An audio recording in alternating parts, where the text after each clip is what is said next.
friends, welcome back to HERSATILITY, where we tell her story her way.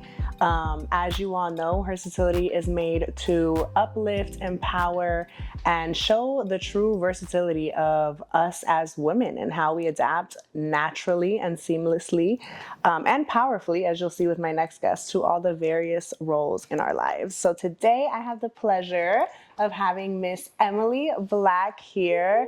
Latina, mompreneur, boss to the T of what the word entitles. I'm so excited for you to come on here and be here and tell your story today. So, speaking of all the roles that we embody, you have and do embody many of them, but I want to know, I feel like identity has been like a big thing for me lately, and it has changed over time in what identity, based on basically my values, has changed the way that I identify with first off the back. So off the back, someone asks like, who's Emily? Or, you know, hey, who are you? What comes to mind first? A multifaceted queen. Period. Period. We're done. You're absolutely correct. Like, in me looking back in the last 5 years, I've changed every year, evolved. Constantly. And I think it's really, really important to do that, because a lot of times with bringing in being a mom, you get caught up being a mom and you forget about yourself. 100%. So making sure that you evolve every year is like, it opens up so many opportunities, and so many opportunities in your heart as well, because you're fulfilling something inside that you may not see on the outside, or you may not notice being a mom because you get so caught up. So me saying I'm a multifaceted queen, like, to the T. If I were to say last year I was running my 7-figure business, now I'm relaxing and taking care of my mental health. It's ever evolving.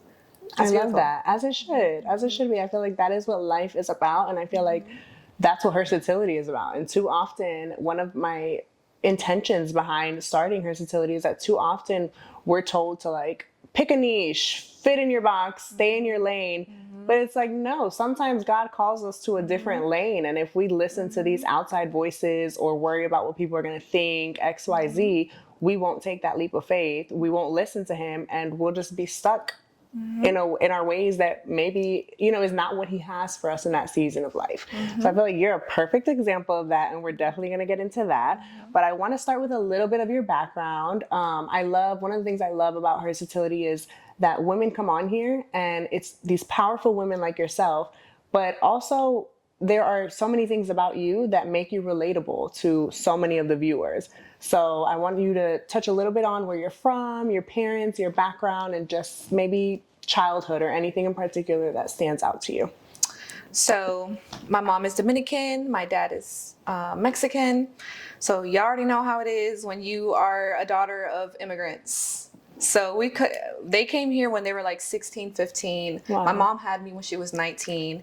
And it was like I had to grow up with her. I was about to say, you grew up with her. I had to grow up with her. And having that Hispanic background, you know, growing up in a strict environment, super Catholic. So I grew up like very sheltered. And I think that's what kind of the entrepreneurship came in. I was like, I want to break out of these boxes. Like, I don't want to just be a Catholic girl that's strict. Like, I want to go out and do some crazy stuff. But obviously I didn't go crazy.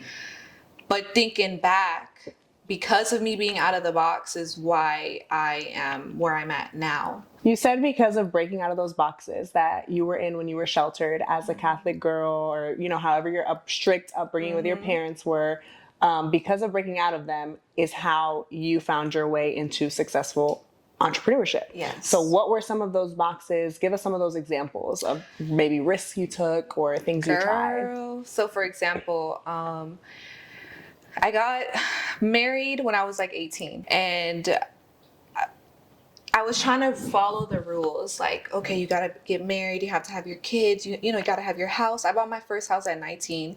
And you grew up quick. Yes. Because of me trying to fit these standards of like, wow, you know, but also me trying to be an entrepreneurship. So we bought the house as a fixer upper, you know, like you buy at 19. Yes. Wow. Yeah, that's when a lot of the entrepreneurship journey started. That's impressive. I can't even imagine like processing all of that, let alone marriage, let alone I'm sure children shortly after. Yes. Literally, we closed on the house in December and I found out I was pregnant in January. Wow. It was insane. At 19. That's where I'm stuck. Okay. And at that time I was in Georgia State. I got my associates at that time. So it was like, girl, what are you doing? What are you doing? And at times when I reflect, I think it was just more me trying to prove myself. Like me constantly being hustled and like, well, not hustled, but hustling, like always trying to make money, always trying to be on go because of me being so sheltered. So as time passed and I was in this marriage, I realized I was like, you're not doing what I want to do in life. And I was like, you know what? Which was? Like I had to work so hard for us to maintain this house, from just bills to actually maintaining it, cleaning it, because we're brought up where we have to clean, we have to be this I was going to say this like hustle mentality and like we have to do and proving yourself specifically. Do you feel like that came from being a child of immigrants? Yes. I feel like a lot of that gets passed down to us and kind of like good and bad. So I was just like, I can't do this.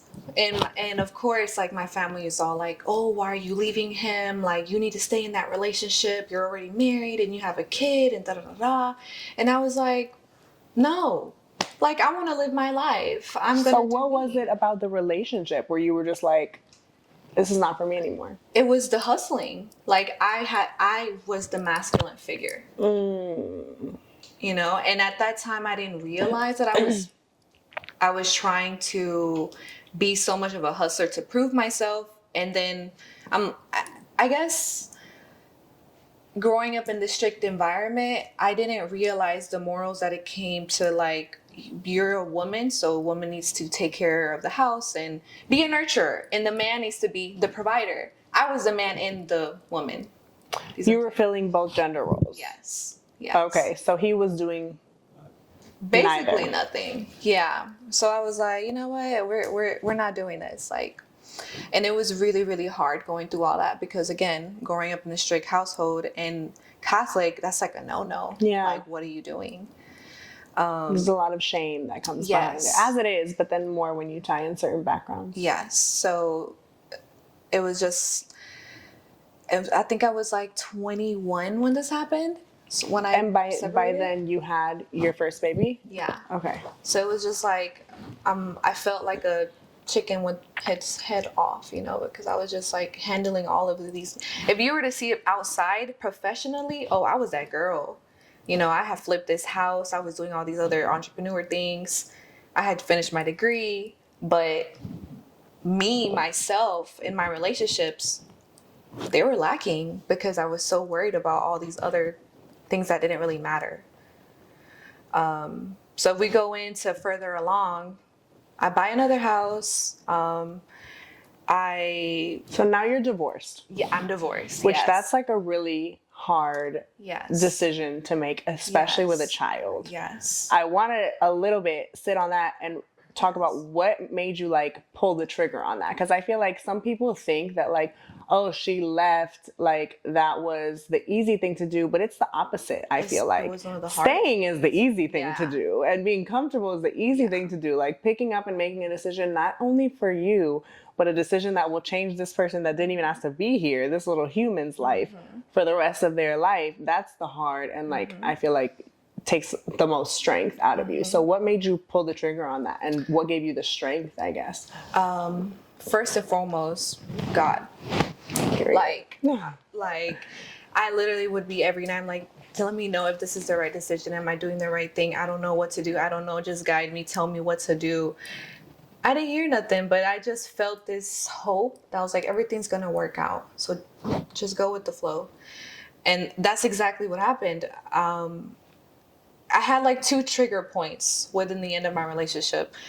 One was I broke my toe, my pinky toe. Very insignificant, but very big in my eyes. I broke my pinky toe. Long story short, it was partly fault of my baby daddy. he didn't want to help me. I was like rushing. I ended up hitting myself. And then next thing I know, in the morning when I'm trying to go to the doctors to get checked, he leaves for work. And I'm just here with my 9-month-old baby and me not being able to walk.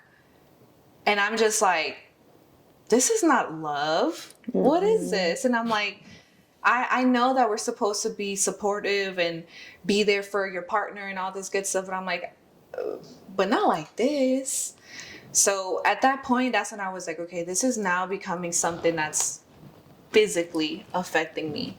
Very insignificant, but so significant. Seems insignificant. Yes. And sometimes I feel like we expect these huge signs from God and like literally a billboard to be right in front of us, but he will talk to us in so many small ways that we just can't brush off, like that we have to take note of. So like once I learned and realized that, anytime I like run across a scripture that I'm like, oh, I was just thinking that, and then I saw it on Instagram, I make note of that. Or anytime I call them God winks, but anytime I get these little signs now, I literally jot them down because I'm like, that is how over time all the little ones turn into significant things versus like this one, he's not going to knock on your door and be like, get out of this relationship like we want him to. Exactly.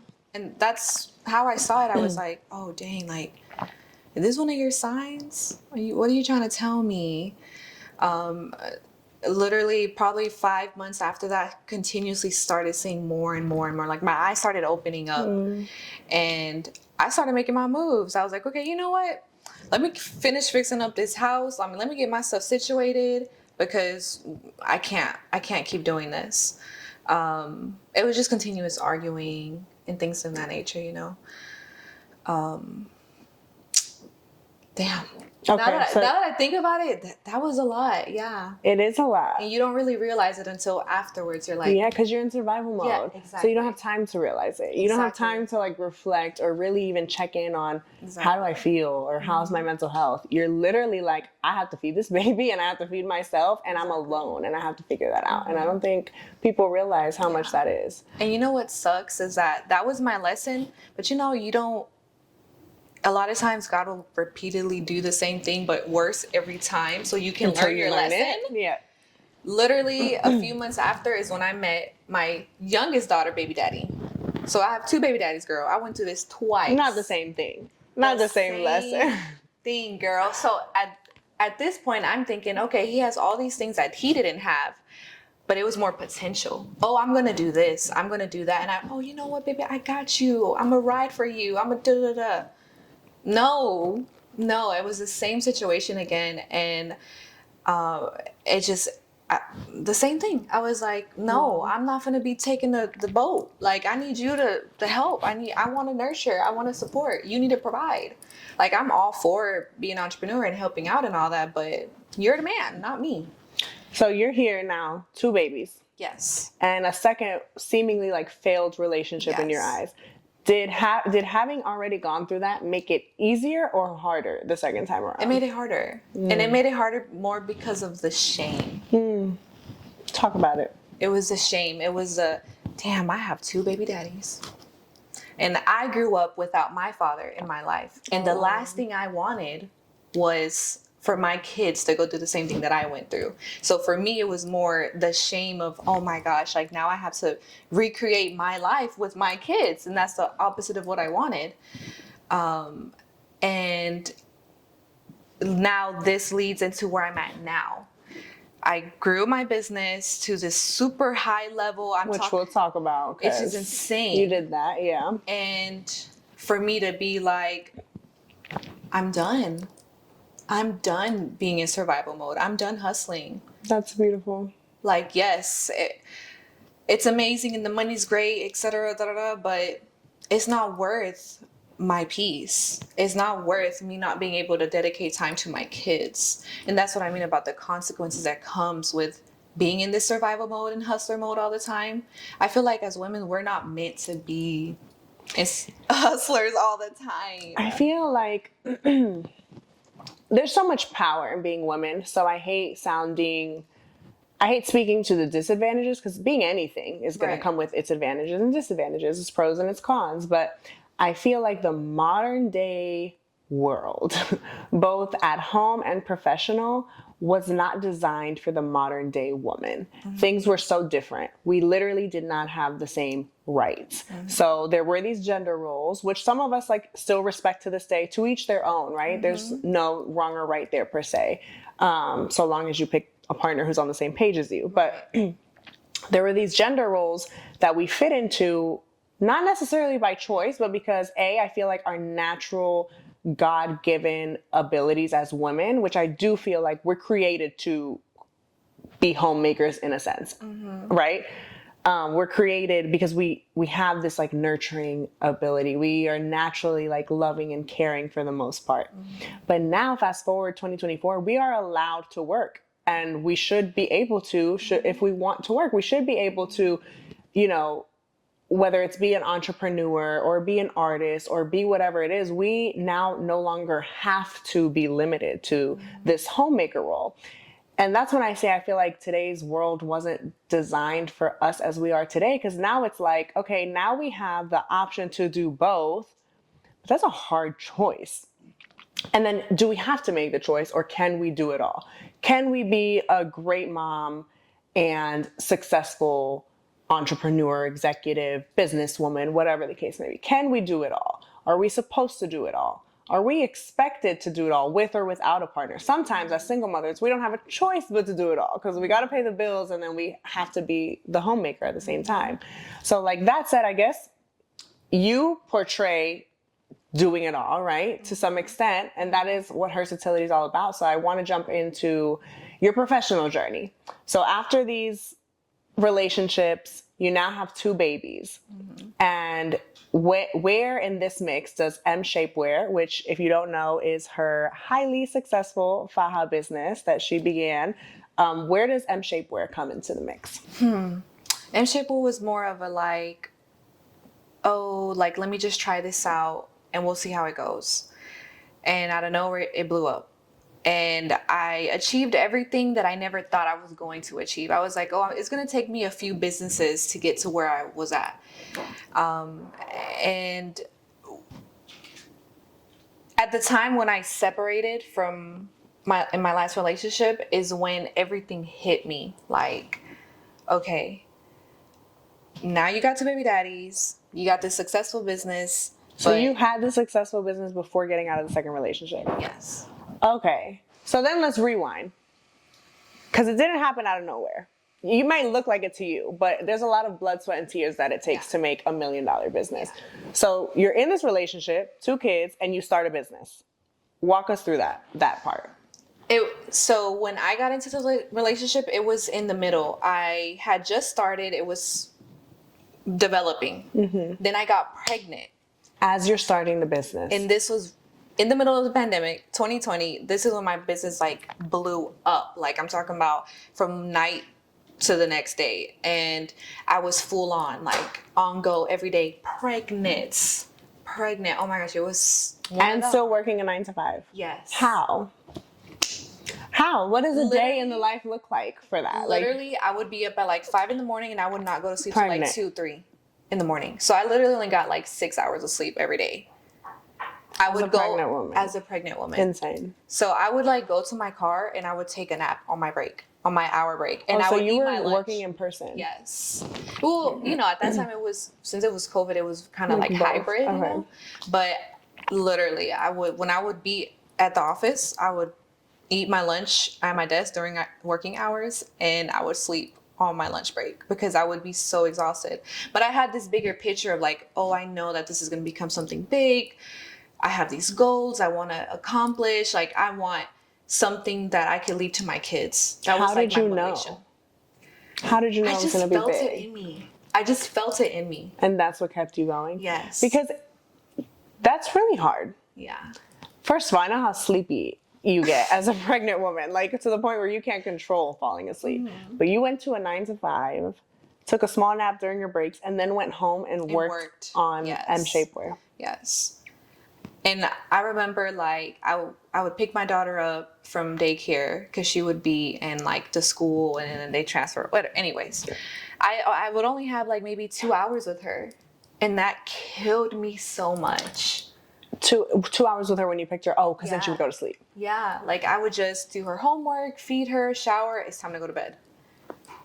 Every day, you know? And then on the weekends, it was focusing on running this company. And I was like, oh, it's only temporary. It's only temporary. Like, we're going to get out of it. You know, it's going to get big. Fast forward, it blows up. I have a full staff of like 30 people, yet I'm still working 24 hours. This brings me to like something that I feel like is so big for every mom, and it's mom guilt. So talk about like how you felt and how you coped and how you managed mom guilt, if you did at all, throughout this time in particular, where you literally are only getting like 2 hours of quality time with her during the weekdays. My guilt was covered up temporarily with the thought of, oh, in a few years, we're going to be okay. We're going to be free. Like, we're going to be able to do whatever we want. And as the business grew, I realized that that's not true. You know, the saying, like, more money, more problems. More money, more problems. Like, every single month that we would have a goal, a budget of what we were going to do. If it was even a 10,000 increase, it was 10,000 more things to do. Everything increased. So it's like, it was on go all the time. And I'm like, no, like, this is not what I want. Like, I got into this because I want to be financially free. I want to spend the time with my kids. And we would go to Disneyland. We went to DR. We went to Mexico. I mean, So you did take some breaks but we would take these trips and I would be on my phone. And my daughter would be like, Mommy, why do you work so much? Oh. And those are things that play in my mind, and ultimately where I made my decision where I'm at now, because I'm just like, it's a lot of work, and it's not meant for everyone. And I'm just like, that's really hard. Yeah. Like, I don't think people notice even just saying it unless like you've been through any piece of that. That's really hard because you have the most important thing in your life, which is your children. But you're thinking long term. You're a single mother now, and you're thinking, okay, yes, I need to be an active mother for my children, but I also have to feed my children and make sure they're in a safe environment. And more than that, I want more for them than just, the bare minimum. So I want them to thrive. I want us to have this financial freedom. So I'm going to keep going. And making that decision is really hard, especially when you're saying that every time the business grew, you had more obstacles in front of you. So how did you keep going? Well, I guess we need to now tell where you're at now. So tell us the chapter and the decision and the recent pivot that you've made with your business. So I made the ultimate decision to just close. I was like, I need a mental break. I'm like, I can't even make correct decisions because of me being so occupied in my company. And it's like, yes, you can hire everyone, but you still have to oversee everything. Like, I would be like, how do I have so many employees and I'm still doing so much work? This don't make no sense. And it just comes with the territory. And it's one of those things also that when you're a first-time business owner with no background and your family has no background, you have no one to go to, you just learn it on your own. You're like, okay, I guess this is how you go. Trial and error. Right. And I was like, no, like, I can't keep doing this. And so when I took that back step, I was like, I need to go to where I feel comfortable, where I know it's going to feel fulfilling and I can still be an active mother. And that's when it comes into now my course that I'm developing. I have a very big passion of helping people scale their businesses online. And so they don't have to go through the things that I went through. Because girl, if I told you the amount of money I spent and lost because of me trial and error, learning, trying to figure out what works and what doesn't work, if I can help someone else avoid that, I'm going to. So, but that's the beautiful thing about life. Like, I'm like, okay, I'm developing the course, but I don't know if I'm going to do it next year. I'm just going to see how it goes. Yeah. And if it goes and I enjoy it, I'm going to do it. And if not, pivot to something else. And it might be something you right now in this moment wouldn't even imagine. Exactly. But that's how life and that's how God works. It'll just be something that comes along the way of your journey. But you're making this decision or have made this decision after building literally I think over $1 million business. That's also a big decision. It was so hard. It's still really hard. Like, I'm still processing everything. Like, I'm like, oh my gosh, I don't have my company anymore. Sometimes I feel lost. Why not sell it? So I had a lot of loans, business loans. Okay. And so that's where I'm in the process right now of getting them all transferred. Another thing that comes with the territory of not knowing how to run a business, just going in trial and error. Like I'm talking about, I've been spending so much on attorneys and legal fees trying to get all of my things situated. Because you didn't know. Because I didn't know. Yeah, I didn't know. And so, you know, these are big sharks. Like once you get into that territory of like 7 figures and up, we're not talking about no little, I'm talking about the feds is on you. So you have to move very carefully with all your finances. And I'm like. And these are things that you're going to teach now in your course. Yes. Yes. Okay. So right now in the development of the course, it's the basics, you know, like the psychology of online shopping, you know, those sort of things. As I'm still in the development process of these, like the loans and the legal things. I'm holding accounts and trust accounts and all these things I had no idea about. Once I master that, then I'm going to incorporate into the course because I don't want to tell someone information that I'm still trying to learn and process. Mm-hmm. Yeah.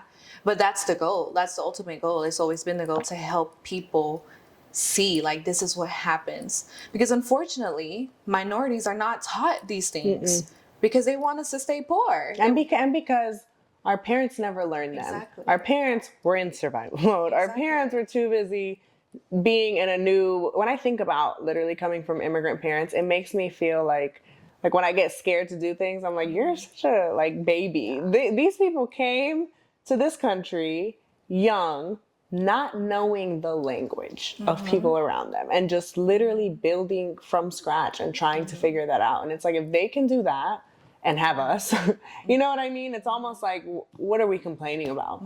I had a few investors reach out to me about 2 years ago.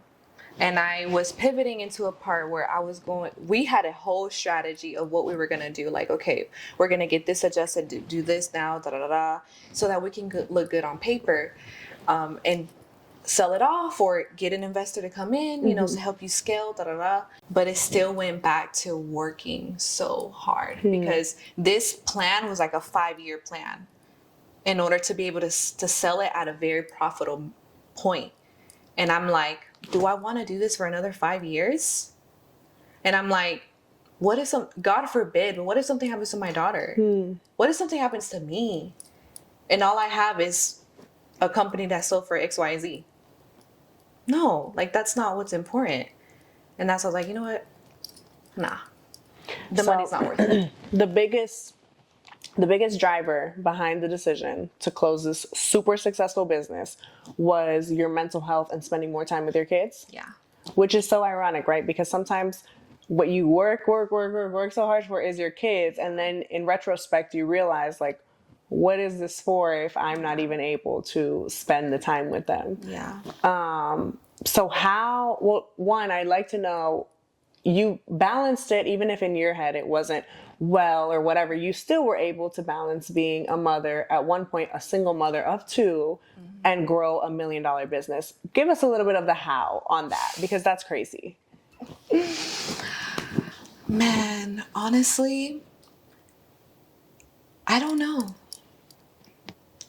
You know how they say that when you go through a lot of trauma, your brain doesn't remember a lot of events? Yeah, it's fuzzy. That's how I think of the last 5 years of me running the company, because I was on go. Wow. Literally on go every day. Like, I remember certain events because of my phone, of me recording photos and all that. And it's like, So that said, would you change how it all played out if you could? Or any part of it? I would love to say I would change it, but no. Yeah. I wouldn't change it because I wouldn't have the insight that I have now. Right. And you wouldn't have the insight to this course you're about to build. Exactly. And the freedom for your family, which I'm assuming. So I guess in order to make that decision, you set yourself up financially to be able to make this close in this transitional period. Yeah. And right now you're just focusing on mental health and your babies. Yeah. But, well, I'm also getting my master's right now. Okay. You are not relaxing. You are not chilling. Like, what? I think it's also one of those things. It's like it's really hard to get out of when you're like. Yeah, well, that's what I was used to gonna it. ask, but you're not even fully out of it. Yeah, when you're used to it, like, and of course, like, yes, I closed it, but I still left the doors open for a rebrand. So because Okay. I want my customer data, I have one of the fundamentals of the business being the way it was because we had such a huge customer database that we can depend on. Like, I could send an email right now to that database, be like, hey, I have X, Y, and Z left. Who wants to shop? It'll sell out within a few hours. So let's talk about that. I know that you're building out this course, so you don't want to probably give too much. But as far as like some of the fundamentals, along with the database, A, how were you able to build such a huge database? And B, what in addition to a strong database is a fundamental of growing your business to over $1 million? It's a lot that ties into it, but I would say marketing, the marketing strategies that you use. So, for example, the main primary source was being very organic. So, don't nobody want to shop from corporate anymore. Don't nobody want like this automated business professional type of company. They want organic people. So, like when we would reply back to our emails, it'd be like, "Hey, girl." They want authenticity. Exactly, and they know that they're speaking to a human, not a robot. And how did the marketing reflect that? Were you using primarily social media? Was it email marketing? A mixture of text all of that. messages? Yes. Tell us. Yes. Give us the tea. So we got the email, we have ads, influencers. Those were the primary three, and of course social media. Consistent posting, TikTok, Facebook. We even did Pinterest for like 2 years. I heard Pinterest is slept on when it comes to marketing. Yeah, we did Pinterest for like 2 years. We had got so busy and like just, and again, it was so much staff, but I still had to oversee everyone. Which is kind of crazy to me. Yes. Do you think that has to do, and I'm sure you had an amazing staff, so I don't want to word this the wrong way, but do you think that has to do with like hiring the right team or maybe even just the right person that you can kind of trust and be like ahead of it for you, your eyes on the ground? Yes. So that's one of the downfalls. I had all of these employees, but I did not have the capacity to pay someone that I could be like you. Yes. Because when you're a first-time business owner, you don't have thousands of dollars in capital. So for example, one of the things that we were trying to get adjusted when we were pivoting on scaling it to sell was lowering our overhead costs. So for example, our median was around $60,000 a month, but our overhead was around 40. You see what I'm saying? So it was like, we got to get the staff at a point where we can afford to pay them, and in order to pay someone that I could trust, you got to pay for their experience. And it's a lot. We're not talking about, 50, 60,000. We're talking about 6 figures and up. So it's like, I'm not finna stop paying myself. I'm the one that's busting my. Oh my! I keep trying to curse. Oh, it's okay. Lordy. It's okay. But I'm the one that's busting my butt. It's those sort of little things that you don't realize as a first time business owner. Like, oh damn, you really got to look at these margins, because if you don't, you're done, girl. That's why I feel like a CFO is one of the first hires you need to have as a company. Especially if that's not your wheelhouse. Exactly. Which it usually isn't, I feel like, for an entrepreneur or visionary. Sometimes those numbers are just not in your wheelhouse. And that was one of the things that we were doing too, like researching into getting a CFO, but it was so much work. And I was just so burnt out. Yeah. So where are you now mentally and emotionally? How is your heart today? So honestly, I am so much better. Like, it feels so good to wake up. Girl, I'm a Gymaholic. I love that for you. And I preach that. You already know. I preach that. I treat my trainer like that is up there with rent. That is a non-negotiable cost and expense for me, because that's not only, people think it's just like for looks, whatever. Yeah, that's cute, but that's my sanity. That is like how I start my mornings. If I don't start with a workout, it just does not go the same way. I am absolutely in the same boat, girl, because to be able to wake up with like calm, get my kids ready, You know, like just enjoying those Slow small mornings, slow stepping mornings. into your soft girl era that you Yes. spoke on. And be able to go to the gym and take my sweet time. And you did that on your own. So in retrospect, it paid off. Yes. Everything paid off. That's why I'm like, I wouldn't change anything, because had I not gone through all of that, I wouldn't be able to do the things I do now. Yeah. You know? So in a way, like, it was meant to happen. Everything's meant to happen. But at the same time, it did suck. Yeah. A lot. Yeah. But that's like how it goes. Adversity builds character. Yeah. We each have our own unique journeys, and I feel Right. like it's all exactly how God has written it. Okay, so now you're in a good space, you're focusing on your mental health, and you're building out this course. Is there a chance you reopen your business? There is a very, very, like, I left it open doors like that. Everywhere when you pull up shapewear, it says rebrand. We're going to do a rebrand. However, I don't know when it's going to be, because I'm taking my time. Good. You see what I'm saying? Like, I'm in school and I'm doing the course, and I want to be able to focus on the course too, because for the course, I'm going to allow like 30 minutes for like one-on-one calls to whoever purchases it. I love that. So that's very valuable. So whatever the ticket price is, that is something so valuable. So that's, I'm like, I want to be able to focus my time on these business owners that really do truly want it. Like, they really have the passion to do it, and be able to give them that guidance. I won't be able to do that if I'm doing a whole rebrand with shapewear. With the past years of learning logistics and the labor behind everything, when I do rebrand, it's going to be completely the opposite of how I was running it.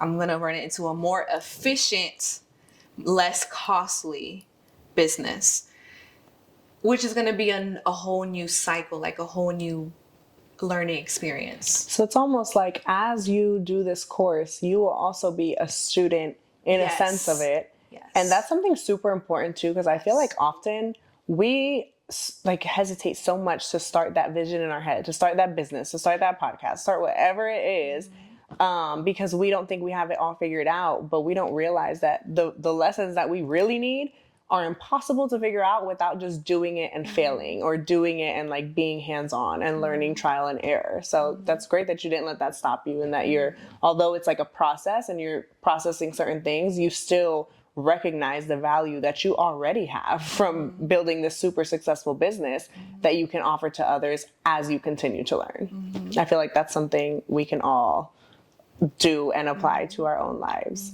If you could tell anything to Emily back in the lowest of lows, whether that was right before making the decision to end one of those relationships, or right before making the decision to close your business, or whatever that lowest moment that comes to mind right now, if you could tell that Emily something that you now know in hindsight, what would it be? Girl, everything's going to work out. Everything's going to work out. You ain't got to worry. God always got your back. 100%. I love that. Always got your back. Yeah. Because there's always that thought in the back of your mind, like, what if this doesn't work? Like, what's going to happen if so and so and so? What if it works? But what if it does? That's something I personally have been working on reprogramming. I feel like my mind automatically goes to the worst case scenario. And I'm like, why do we do that? Why don't we automatically go to the best case scenario? So what if it works? Why wouldn't it work? So I feel like in a few moments of this crazy roller coaster of both motherhood and entrepreneurship, you've brought up religion or spirituality or just God in general. So where are you at now, if you don't mind me asking, on your spiritual journey? Girl, the spirituality has been all over the place. And it ties into feeling the imposter syndrome. Growing up. Feeling it towards spirituality. Yes. Okay. So for example, growing up as a Catholic and having these rules and tying them in as I get older, and I'm like, wait, this doesn't feel right. This does feel right. And then now that everything I do, I start in the name of God, but then I'm like, I like to go drink, and I like having tattoos. And it's like, well, why are you reading the Bible every day, but you over here doing all this other stuff? So I'm feeling like a little lost, like an imposter at certain points, because I'm like, I'm out in the streets. And you know what's crazy? I almost feel like that is the devil. Like whenever you are growing closer to God or feeling called to strengthen your relationship with God, I feel like the enemy will come in and test you in certain ways and make you feel like feeling like an imposter. When you said that out loud to me, I'm like, that's not God. That's not of God. He's not a punishing God like people try to make it out to be. He's not like a judgmental God. You know what I mean? So I feel like those kinds of feelings come from the devil, literally. I've been incorporating reading the Bible more. So whenever I feel like a lot of stress or I'm like panicky, any moments of fear, I would say, I won't be like, okay, let me go get a glass of wine. Let me go do X, Y, and Z. I just, you know what? Let me grab the Bible. You know, the Bible app, you can like search up like what emotion Certain you're plans, feeling. yes. I just Click told my on friend that one about real that. quick. It'll have like anger, depression, love, hope, anxiety, all of them. Anytime I felt any doubt of anything, even let's say I go on a date and I was really excited about the date, and then it turns out not like I wanted to, and then I start questioning everything. Love. Let's click on love. I love that. Yes. And that's like habits. Yes. There's the entrepreneur in you. That's literally switching. I'm not kidding. That's switching out. Like, we go to these earthly things, like a glass of wine. Absolutely. Yeah. I'm stressed. That's one of the first things that comes to mind. But you consciously being like, nah, anytime I have that temptation, or not temptation, desire for a beverage because I'm stressed out, I'm going to try this Bible app and see how that works for me. And I feel like that's a lovely, like, habit building solve. To me, it just feels more organic to me when I have this around me. So like, in my home office, I have 2 of my favorite Bible verses there. So like anytime I go, I see them and they make me feel. What are those? It's the Psalms of David. Like, to me, I feel like it speaks to me in entirety of my entire life. Like, everything's going to be okay, and just trust in God. And everything will be okay. I got this little jar. I don't know if you've seen like a jar where it's you pick it out, your emotion, and it has a verse on it. Oh, wow. I got one of those on my desk. So I'm like, if I feel anxious, I can pull the anxious one out, and it gives you a little verse. Little things, little things like that around my environment, so that I can stick to it and like continuously grow my faith. Because I'm not so much of a person to go to service. I went to service a few times, but I found myself crying every time I went. Wow, why? And I guess because of me discovering more into my faith. And then I would go, and he spoke to me every time I went. That's great. Every time I went, he spoke to me That's like, a girl. great thing. What do you mean you stopped going? When it hits you, I'm like, that's great. I think that's, again, the imposter. Because I would go and I'm like, what am I doing here, girl? But then he spoke to you. But he speaks to me every time, and I'm just like, oh my gosh, you so right. That is crazy. Yeah. And I'm a very emotional. So it's like, I'd start crying. I'm like, damn, I don't want to cry, but I know I need to.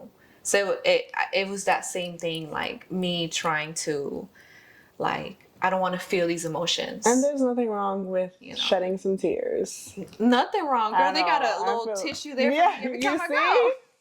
You see, I don't know why you didn't like that. I love when messages hit me like that. I'm like, oh, you made this for me today. I love that for you. But I love that for you. You're just going to keep growing stronger and stronger, and it's only going to, I feel like, increase like your happiness and just the quality of life that you live. And it can be, at your own pace.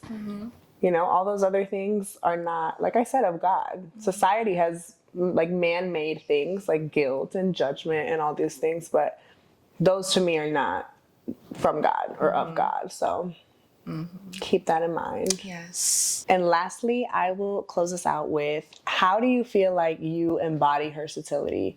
And what would you tell maybe a young woman out there following in similar footsteps as you? The embodiment is, again, the being multifaceted. A multifaceted queen. Like, you are capable of doing anything that your heart desires. Like, don't let anyone stop you. Don't let the fear stop you, the what ifs. And what if you do fail? You get back up and you keep going. And now you're smarter. Yes. All the L's are lessons.